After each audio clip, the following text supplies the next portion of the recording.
తెలుగు జాతి గర్వించదగ్గ మహాకవి, తొలి జ్ఞానపీఠ పురస్కార గ్రహీత కవి సమ్రాట్ శ్రీ విశ్వనాథ సత్యనారాయణ గారు. ఇవాళ వారి జన్మదినం. విశ్వనాథ సత్యనారాయణ గారి జయంతి పర్వదినాన వారి జీవన రేఖలను తెలుసుకోవడం, వారి గొప్పతనాన్ని ప్రస్తుతించడం తెలుగువారిగా మనందరి బాధ్యత. శ్రీ విశ్వనాథ సత్యనారాయణ కవి సామ్రాట్ బిరుదాంకితులే కాకుండా తెలుగు సాహిత్యంలో తొలి జ్ఞానపీఠ పురస్కారాన్ని పొందినటువంటి మహాకవి. ఆంధ్ర సాహిత్యానికి, ప్రత్యేకించి సంప్రదాయ సాహిత్యానికి పెద్ద దిక్కువారు.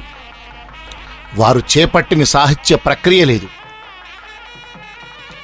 కావ్యాలు, కవితలు, నవలలు, నాటకాలు, ప్రయోగాలు, విమర్శలు, వ్యాసాలు, కథలు, చరిత్రలు, ఆయన పాండిత్యం, ఆయన ప్రతిభ జగమెరిగినవి.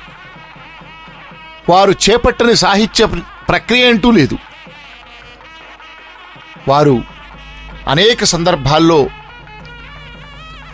పేర్కొన్న విధంగా వారు రాసిన పద్యాల సంఖ్య దాదాపు 25,000 దాకా ఉండవచ్చునట. రాసి చింపివేసినవి దాదాపు ఒక 50,000 ఉండవచ్చునట. మొత్తం 1,00,000 పుటల దాకా, 1,00,000 పేజీల దాకా తాను రాసిన పద్యాలు ఉంటాయని వారు పలు సందర్భాల్లో వారి మాటల ద్వారానే తెలుస్తోంది. శ్రీ విశ్వనాథ సత్యనారాయణ గారు 1895 సెప్టెంబర్ 10న శ్రీ మన్మథనామ సంవత్సర భాద్రపద బహుళ షష్ఠి కృష్ణా జిల్లా నందమూరు గ్రామం అంటే నేటి ఉంగటూరు మండలంలో జన్మించారు. తండ్రి శోభనాద్రి, తల్లి పార్వతమ్మ, వీరి భార్య వరలక్ష్మమ్మ. వీరి విద్యాభ్యాసం నందమూరు, ఇందుపల్లి మరియు పెదపాడు గ్రామాల్లోనూ, ఉన్నత విద్య బందరు పట్టణంలో సాగాయి. బందర్ హైస్కూల్లో చెల్లపిళ్ళ వెంకటశాస్త్రి తెలుగు ఉపాధ్యాయునిగా వీరికి లభించడం వీరి యొక్క అదృష్టం. బిఏ తర్వాత విశ్వనాథ వారు బందర్ హైస్కూల్లోని ఉపాధ్యాయునిగా చేరారు. ఉద్యోగం చేస్తూనే మద్రాసు విశ్వవిద్యాలయం నుంచి ఎంఏ పట్టా సాధించారు. తర్వాత మహాత్మా గాంధీ నడుపుతున్న సహాయ నిరాకరణోద్యమంలో పాల్గొనడం కోసం వారు ఉద్యోగాన్ని సైతం వదులుకున్నారు. తర్వాతి కాలంలో వీరు వివిధ కళాశాలల్లో అధ్యాపక పదవులు నిర్వర్తించారు. బందరు నేషనల్ కాలేజీలో 1928లో, గుంటూరు ఆంధ్ర క్రిస్టియన్ కాలేజీ అదే ఏసీ కాలేజీలో 1938 వరకు, విజయవాడలో ఎస్ఆర్ఆర్, సివిఆర్ కాలేజీల్లో 1938 నుంచి 1959 వరకు, ఈ కళాశాలనే ఎస్ఆర్ఆర్ ప్రభుత్వ కళాశాలగా తర్వాత మార్పు చెందింది. అటు తర్వాత కరీంనగర్లోని ప్రభుత్వ ఆర్ట్స్ అండ్ సైన్స్ కాలేజీలో 1959 వరకు వీరు పనిచేశారు. 1957లో విశ్వనాథ వారు ఆంధ్రప్రదేశ్ సాహిత్య అకాడమీ ఉపాధ్యక్షులుగానే కాకుండా ఆనాడు కవులన్నా, పండితులన్నా, విద్వన్మూర్తులన్నా ప్రభుత్వం కానీ, పాలకులు కానీ, ప్రధానంగా ముఖ్యమంత్రి ఎంతో గౌరవించేవారు. అందుకే 1958లో విశ్వనాథ సత్యనారాయణ వారిని విధాన మండలికి నామినేటెడ్ సభ్యులుగా నాటి ప్రభుత్వం నియమించగా వారు ఎంతో బాధ్యతగా ఒక సాహితీ విద్వన్మూర్తిగా శాసన మండలిలో తమ విధులు నిర్వర్తించారు. 1976 అక్టోబర్ 18 నలనామ సంవత్సర ఆశ్వీజ బహుళ దశమి శ్రీ విశ్వనాథ సత్యనారాయణ గారు ఈ లోకం నుంచి వెళ్ళిపోయి మనకందరికీ కూడా శోక సముద్రంలో ముంచారు. కవి సమ్రాట్ విశ్వనాథ సత్యనారాయణ గారి సాహితీ ప్రస్థానాన్ని ఒక్కసారి అవలోకిద్దాం. 1961లో కరీంనగర్ ప్రభుత్వ కళాశాలలో ప్రిన్సిపాల్గా పదవి విరమణ చేసిన తర్వాత పూర్తి స్థాయిలో వారు తమ సమయాన్ని సాహితీ వ్యాసంగానికే కేటాయించారు. 1916లో విశ్వేశ్వర శతకంతో విశ్వనాథ గారి రచనా ప్రస్థానం ప్రారంభమైంది. అప్పటి జాతీయోద్యమ ప్రభావంతో ఆ సమయంలోనే ఆంధ్ర పౌరుషం అనే కావ్యాన్ని రచించారు. 1920 నాటికే తెలుగులో ప్రసిద్ధ కవిగా విశ్వనాథ సత్యనారాయణ గారు గుర్తింపు తెచ్చుకున్నారు. అటు తర్వాత విశ్వనాథ వారి రచనా పరంపర పుంఖానుగా అప్రతిహతంగా కొనసాగింది. మొత్తానికి 25కు పైచిలుకు కావ్యాలు, 6 శతకాలు, 13 గేయ కావ్యాలు, 15 నాటకాలు, 88 నవలలు, 10 సంస్కృత నాటకాలు, 10 విమర్శన గ్రంథాలు, మరెన్నో అసంఖ్యాకంగా వ్యాసాలు, ఉపన్యాసాలు, ఇలా తెలుగు భాషకు విశ్వనాథ వారు శతాధిక రచనలు అందించారు. వారి రచనలను కొన్ని ఇతర భాషల్లోకి కూడా అనువదించగా ఎంతో ప్రసిద్ధిని పొందాయి. రేడియో కోసం నాటకాలు, ప్రసంగాలు కూడా అనేకం విశ్వనాథ సత్యనారాయణ వారు రూపొందించారు. ప్రముఖ బెంగాలీ కవి రవీంద్రనాథ్ ఠాగూర్ వలె వీరి రచనలను కొన్నైనా ఆంగ్లంలోకి తర్జుమా చేసి ఉంటే వీరికి అంతర్జాతీయ ఖ్యాతి ఆర్జించి ఉండేవారని వారి అభిమానులు ఇప్పటికీ చెప్పుకుంటారు. అయితే వీరి రచనల స్థాయిని ఆంగ్లంలో అనువదించే ప్రతిభ గలవారు దొరికారో లేదో, అందుకే చాలా వరకు వీరి రచనలు ఇతర భాషల్లోకి, ప్రధానంగా ఆంగ్లంలోకి అనువాదం చేయడం సాధ్యం కాలేదు. వీరి ముఖ్య రచనలను ఒక్కసారి మనం పరికిస్తే విశ్వనాథ వారి రచనల్లో ప్రత్యేకంగా చెప్పుకోవాల్సినవి ఆంధ్ర పౌరుషం, రామాయణ కల్పవృక్షం, వేయి పడగలు, కిన్నెరసాని పాటలు, పురాణవైర గ్రంథమాల, కాశ్మీర చారిత్రక నవలలు, విశ్వనాథ మధ్యాక్కరలు, నన్నయ్య ప్రసన్న కలితార్థయుక్తి వంటివి. తెలుగుతరమన్నా, తెలుగు భాషన్నా విశ్వనాథ వారికి ప్రత్యేక అభిమానం. ఆంధ్ర పౌరుషం, ఆంధ్ర ప్రశస్తి వారి మొదటి రచనలోనివే. విశ్వనాథ వారి రచనలో వారి పాండిత్యమే కాక రచనాశిల్పం, పాత్ర చిత్రణ, చారిత్రక అవగాహన ఎంతో అద్భుతంగా కనిపిస్తూ ఉంటాయి. వారి రచనలలో శ్రీమద్ రామాయణ కల్పవృక్షం జ్ఞానపీఠ అవార్డును పొందిన ఈ మహాకావ్యం వారికి ఎంతో వ్యక్తిగతంగా తృప్తినిచ్చిందని వారి ఎంతోమంది సాహిత్యకారులు చెప్తూ ఉంటారు. ఎందరో కవులు రాసినా మళ్ళీ ఎందుకు రాయాలంటే రోజూ తింటున్నామని అన్నం తినడం మానేయలేం కదా అన్నారు శ్రీమద్ రామాయణ కల్పవృక్షాన్ని రాసిన సందర్భంలో శ్రీ విశ్వనాథ సత్యనారాయణ వారు. తమిళనాడులోని మధురై ప్రాంతం నేపథ్యంలో వచ్చిన నవల ఏకవీరను పుట్టపర్తి నారాయణాచార్య వారు మలయాళంలోనికి, అంబడపూడి హనుమయ్య తమిళంలోకి అనువదించారు. ఏకవీర సినిమా కూడా వచ్చింది. ఆ సినిమాకు నారాయణ రెడ్డి గారు మాటలు పాటలు సమకూర్చారు. వేయి పడగలు నవలను మాజీ ప్రధానమంత్రి, గొప్ప సాహితీవేత్త శ్రీ పివి నరసింహారావు గారు సహస్ర ఫండ్ అనే పేరుతో హిందీలోకి అనువదించారు. భారతీయ సంస్కృతి, ఆచారం, విశేషాలు, మధ్యతరగతి జీవన విధానాలు ఈ నవలలో విశేషంగా చూపించారు విశ్వనాథ వారు. కోకిలమ్మ పెళ్లి, కిన్నెరసాని పాటలు ఆనాటి ఈనాటి యువతరాన్ని ఆకట్టుకునేలా వ్యావహారిక భాషలో విశ్వనాథ సత్యనారాయణ వారు రాశారు.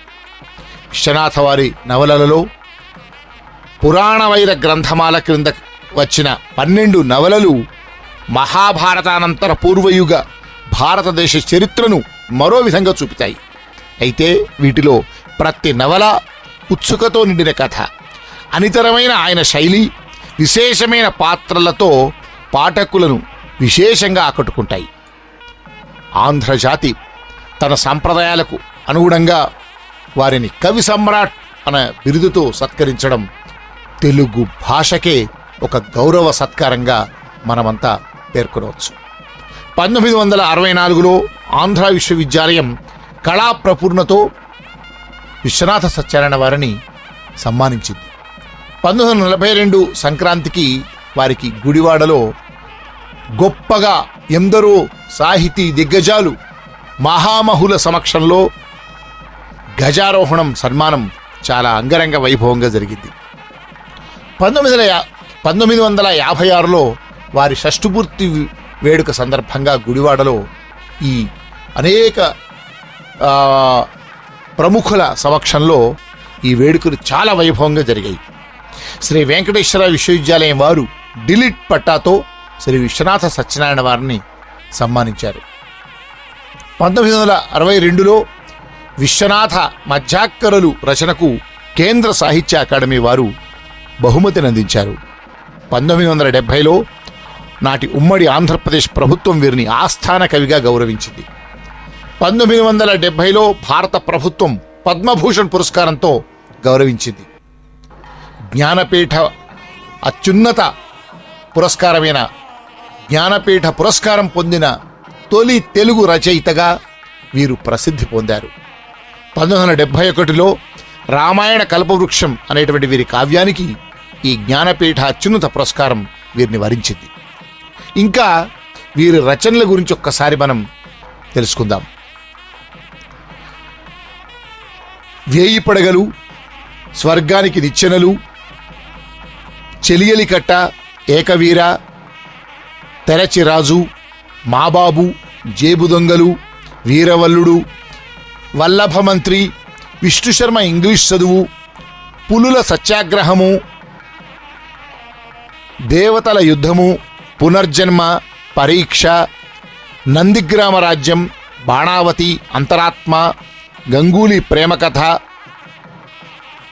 ఆరు నదులు, చందవోలు రాణి, ప్రళయనాథుడు, హాహా హూహూ, మురోయు తుమ్మెద, సముద్రపు దిబ్బ, దమయంతి స్వయంవరం, నీల పెండ్లి, శార్వరి నుండి శార్వరి దాకా, గుణాలుని శాపము, ధర్మచక్రము, కుడిమి చెట్టు, వీరపూజ, స్నేహ ఫలము, బద్దన్న సేనాని, దిండు క్రింది పోకచెక్క, చిట్లీ చిట్లని గాజులు, సౌదామిని, లలిత, పట్టపు రాణి,